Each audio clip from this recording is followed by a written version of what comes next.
6 ইঞ্চি হাইটের super soft sponge chocolate কেকটা বানিয়েছি একটু ভিন্ন উপায়ে। আর এই একটু ভিন্ন উপায়টা অবলম্বন করলে আপনারাও অতি সহজে এই স্পঞ্জ কেকটা ঘরেই তৈরি করতে পারবেন। আসসালামু আলাইকুম, আমি ফারজানা বলছি, ফারজানা এন্ড পারভেজ ব্লগস থেকে। কেমন আছেন আপনারা? আশা করি আল্লাহর রহমতে যে যেখানে আছেন ভালো আছেন, সুস্থ আছেন। দেখতেই পাচ্ছেন এত সফট আর এত স্পঞ্জি একটা কেক হয়েছে, এবং এটা 8টা ডিমের একটা কেক। এই কেকের 3টা হেভি লেয়ার হয়েছে এবং ক্রিম দিয়ে ডেকোরেট করার পর 6 ইঞ্চির একটা হাইট কেক হয়েছে। তাহলে আর দেরি নয়, চলুন রেসিপিটি শুরু করা যাক। আমি দুঃখিত, ক্যামেরাটা অন না করে ময়দা এবং কোকো পাউডারটা চালনিতে নিয়ে নিয়েছিলাম। 1 কাপ ময়দা এবং হাফ কাপ কোকো পাউডার দিয়েছি, বেকিং পাউডার 1.5 টিস্পুন, মানে 1.5 চা চামচ বেকিং পাউডার। তারপর নিয়েছি বেকিং সোডা 3/4 টিস্পুন। সবসময় বেকিং পাউডার অর্ধেক দিতে হবে। আমি একটু উঁচু করে নিয়েছি। হাফ 1 চা চামচের ভ্যানিলা পাউডার দিয়ে দিচ্ছি 2 চা চামচ, এবং লবণ দিয়ে দিয়েছি 2 চিমটি। অনেকে স্কিপ করতে পারেন, তবে লবণটা দিলে আমার কাছে টেস্টটা ভালো মনে হয়। এভাবে ভালোভাবে চেলে নিতে হবে। এটা অবশ্যই করতে হবে, কয়েকবার চেলে নিতে হবে। যখন আপনারা স্পঞ্জ কেকটা তৈরি করবেন, এই কেকটা বারবার চালাটা এটা ইম্পর্টেন্ট একটা পার্ট। এখন মিল্ক পাউডার নিয়ে নিলাম 1/4 কাপ। এটা দিলে কেকের টেস্টটা ভালো হয়। চাইলে এটাও আপনারা স্কিপ করতে পারেন, কিন্তু আমি রেকমেন্ড করবো অবশ্যই এই মিল্ক পাউডারটা ইউজ করার জন্য স্পঞ্জ কেকের ক্ষেত্রে। এখানে 8টা ডিমের সাদা অংশ নিয়ে নিয়েছি। আর এইখানে সেই ভিন্ন উপায়টা, এখানে আমি ক্রিম অফ টার্টার দিয়ে দিচ্ছি। 1 চিমটির মতো দিয়ে দিলাম। এটা দিলে ডিমের ফোমটা একদমই নষ্ট হবে না। আপনারা ফ্যাক্টরিতে দেখতে পারবেন, তারা কিন্তু এই ক্রিম অফ টার্টারটা অবশ্যই ইউজ করে যাতে ফোমটা নষ্ট না হয়। এখানে 1 কাপ দিয়ে দিচ্ছি চিনি। আমি 3বারে এই চিনিটা ইউজ করব।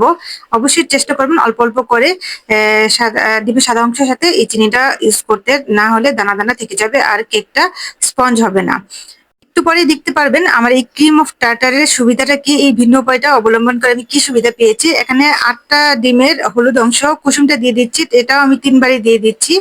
এভাবে ভালোভাবে বিট করে নিতে হবে। এখন আমি চকলেট ইমালশন দিয়ে দিচ্ছি 1 টিস্পুন। 1 টিস্পুন চকলেট ইমালশন দিয়ে এখানে আবারও কিছুক্ষণ বিট করে নিলাম। এবার ফাইনালি আমি অয়েল দিয়ে দিচ্ছি 1/4 কাপ, এবং তেল দেওয়ার পরে এটা আমি 20 থেকে 30 সেকেন্ডের মতো বিট করব। এর বেশি বিট করা যাবে না। এইভাবে দেখছেন, এই যে লেখাটা এরকম ভাবে একটা সংখ্যা লেখা যাবে এবং এটা মুছে যাবে না, তখন বুঝবেন আপনার ব্যাটারটা পারফেক্ট হয়ে গেছে। এখন আমি শুকনো উপকরণগুলো একেবারে ঢেলে দিলাম। অবাক হবেন না, এটা আমি বিটার দিয়ে বিট করে নেব। আর এইটাই সুবিধা ক্রিম অফ টার্টারের, এটা ডিমের ফোমটাকে নষ্ট করে না এবং অতি সহজেই আপনি এটা মিক্স করতে পারেন। শুকনো উপকরণগুলো হাত দিয়ে মিক্স করতে গেলে অনেক সময় লাগে, অনেক পরিশ্রম লাগে। তাই ক্রিম অফ টার্টারের এই সুবিধা, ডিমের ফোমটাকে নষ্ট করে না এবং বিটার দিয়ে অতি সহজে আপনারা বিট করে নিতে পারবেন। এখন আমি ব্যাটারটাকে 2 পাউন্ড সাইজের একটা পাত্রের মধ্যে নিয়ে নেব। এই পাত্রটা আমার ঘরেই ছিল। এটাকে আমি অয়েল ব্রাশ করে নিয়েছি নরমাল পেপার দিয়ে, আমি বেকিং পেপার ইউজ করিনি। এখন আমি কেকের ব্যাটারটাকে এটার মধ্যে ঢেলে নিচ্ছি। ব্যাটারটা যে একদমই নষ্ট হয়নি, এটা আমি কেক বেক হওয়ার পরে আপনাদেরকে দেখিয়ে দেবো। একটা কাঁটা চামচ দিয়ে ভালোভাবে আমি নাড়িয়ে নিলাম যাতে ভিতরে কোনো বাতাস না থাকে। আর এই পাতিলটাকে আমি হাই হিটে 15 মিনিটের জন্য প্রি হিট করে নিয়েছিলাম। এখন আমি এটা 40 মিনিটের জন্য, 40 মিনিটের জন্য রেখে দিয়েছি। এভাবে একটা তয়লা দিয়ে উপরে দিয়ে দিয়েছি যাতে বাতাস বের না হয়, গরম ভাবটা বের না হয়। 40 মিনিট পরে এই দেখতে পাচ্ছেন একদম পুরোপুরি ভাবে কমপ্লিট হয়ে গেছে আমার super soft spongy chocolate cake. এবং এটা এতটাই পারফেক্ট হয়েছে, কেকটা যখন আনমোল্ড করব তখন এটা বুঝতে পারবেন। এই যে দেখেন, একটা কাঁটা চামচ দিয়ে দেখিয়ে দিচ্ছি, একদম ফ্রেশ একটা চামচ বের হয়েছে, মানে পুরোপুরি ভাবে হয়ে গেছে। এটা ঠান্ডা হওয়ার পরে, এটা পুরোপুরি ভাবে অবশ্যই ঠান্ডা হওয়ার পরে আপনারা আনমোল্ড করবেন, না হলে এটা কিন্তু ভেঙে যাবে। স্পঞ্জ কেক খুবই নরম থাকে।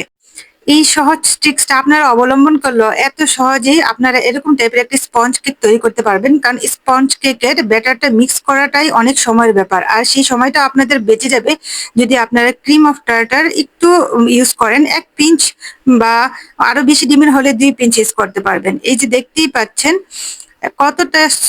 কতটা সফট এবং স্পঞ্জি হয়েছে। এটা মনে হয় আমাকে আর বলে বোঝাতে হবে না, আপনারা দেখেই বুঝতে পারছেন এতটা সফট হয়েছে।